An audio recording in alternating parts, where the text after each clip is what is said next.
Mitondra ny teny fiarabanina ho antsika isa tokantrano iray amin'izao alina izao tompolasy tompovavy.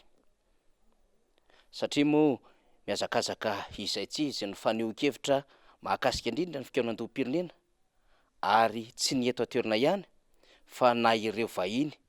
izay manara-maso ny fiainan'i Madagasikara raha sy ireo vahiny mamatsy vola Madagasikara dia mamporisika izany fikaonan-doham-pirenena izany. Efa nitondrantsika ohatra matetitetika teto izany fa ny lalan'ny demokrasia maneran-tany ary ny fahazoana ny fandaminana anatin'ny fitantanana ny raharaham-panjakana makany amin'ny fifandimbiasam-pahefana ekeny rehetra alternance demokratika dia ny fifidianana madio sy mangarahara ary ekeny rehetra no atongavana amin'izany. Ny alohan'ny alany ny vondron'ny Eoropeanina teto Madagasikara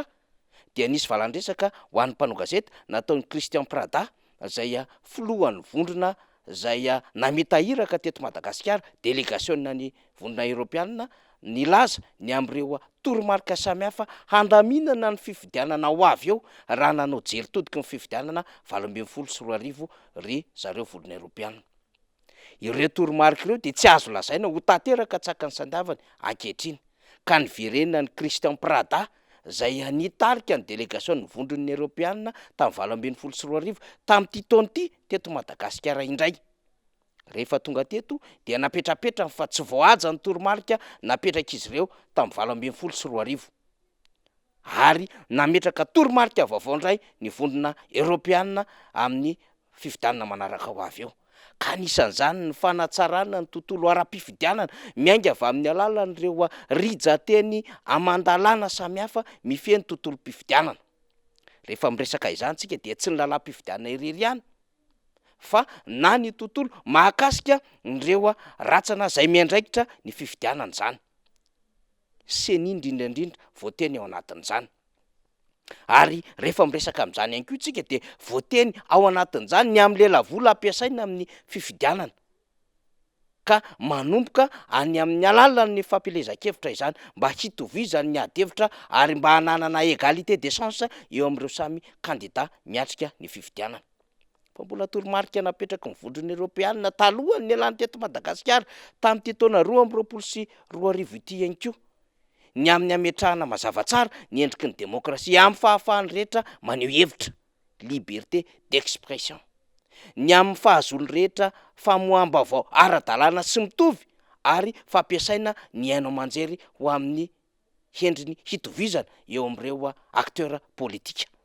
ary ny ametrahana izay concertation inclusive izany. Manana anjara betsaka amin'ny fitenenana sy fandaminana ny raharaha eto Madagasikara ny vondrona Eoropeanina satria anisan'ireo mpamatsy vola be indrindra ao anatin'ny kitapom-bola ny fifidianana eto Madagasikara ary anisan'ny mpamatsy vola be indrindra ihany koa sy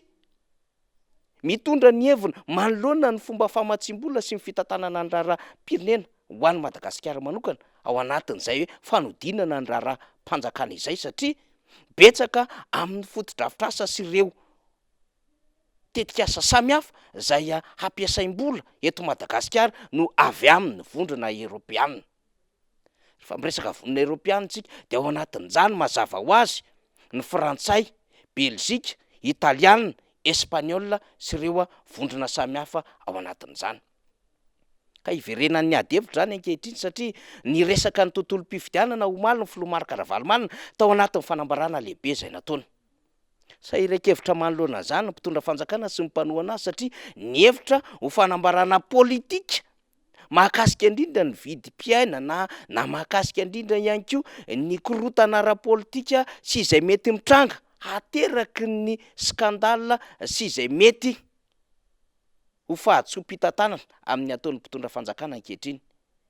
Fifidianana amin'ny ankapobeny noho ny fatohany ny ady-hevitra ny filoha Marc Ravalomanana mitsinjo lavitra ary miomana dia n'izao eo anatrehan'ny paikady politika efa apetraky ny mpitondra fanjakana izay miomana ny hirotsaka ho fidiana ho fifidiana amin'ny fifidianana filoham-pirenena amin'ny taona ho avy io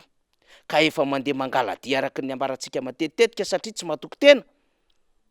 dia maneho sahady ny endriky ny fitokanana an'ireo foto-drafitrasa sy endriky ireo fametrahana vaty fototra ho hitodika makany amin'ny endrikendrika fampilezan-kevitra ka hitondrana fanantenana sy fampanantenana vaovao ho eny anivon'ireo vahoaka zay fa diso fanantenana nandritry ny 3 taona sy tapany, ary tsy nahavitany fitondram-panjakana ankehitriny nametraka atsaka ny sandiavana reo fampanantenana nambarana nandritry ny fahampelezan-kevitra. Eny ireo fampanantenana zay napetraka izy ireo tao anatin'izao fotoana hitantanany ny firenena izao.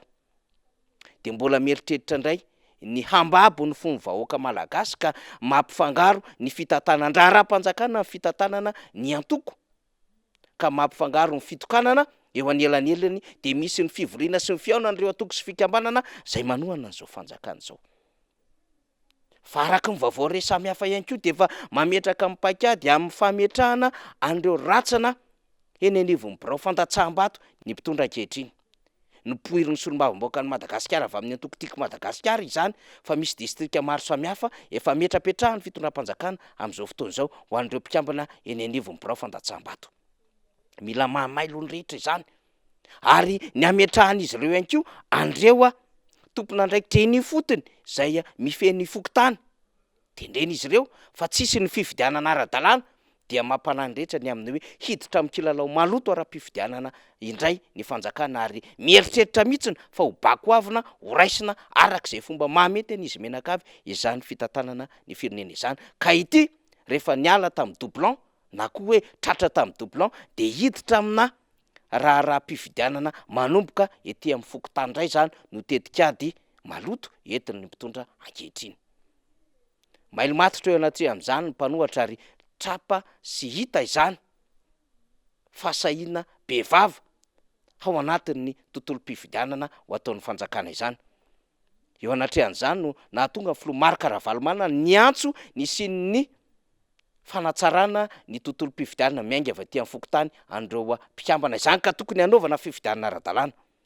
Ny antso ihany koa ny hanadiovana an'ireo lalàna mifehy izany fifidianana izany, sy ireo androm-panjakana samihafa mametraka ny fepetra na mitsara ny raha-pifidianana. Izay no ny antson'ny fikaonan-doha ho an'ny rehetra, ka tsy ho azy zay mieritreritra fa hitondra ny anjara brika amin'ny fanavotana ny firenena ihany, fa ho an'izay rehetra mieritreritra fa ho kandida hiatrika amin'ny fifidianana ho avy eo ny hitolomana sy ny hitondrany izany ady hevitra izany. Deniny ankehitriny eritaona sy tapany mialohan'ny fifidianana ho amin'ny taona 2024. Zany zava-misy zany malaza hitondrantsika fanadihadiana lalina indray loha hevitra hafa ho an'ny rapitso. Makasitraka tompokolahy, makatelina tompoko vavy.